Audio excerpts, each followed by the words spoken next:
Alam mo ba na ang mga sinaunang diwata ng Pilipinas ay naging bantay ng nakatagong yaman ni General Yamashita? Mga espiritong hindi tumutulog, nagbabantay sa mga bundok ng Sierra Madre.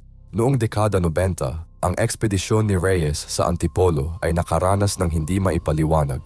Mga kasapi nila ay biglang nagkasakit, ang mga kagamitan ay sira ng sira at may nakakitang mga anino ng mga sinaunang mandirigma. Sabi nila, may mga kamay na hindi nakikita na tulak ng tulak sa kanila palayo sa lugar. Ang mga matatanda sa lugar ay nagsasabing sadyang inilagay ang kayamanan sa mga sagradong libingan.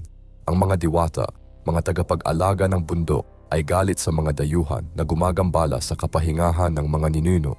Hindi basta-basta makakakuha ng ginto. Kailangan ng tamang ritual ng paggalang sa mga espiritu. Ang mga treasure hunter na hindi sumusunod ay nababaliw, nawawala, o mas masahol pa, kaya hanggang ngayon, nakatago pa rin ang yaman ni Yamashita.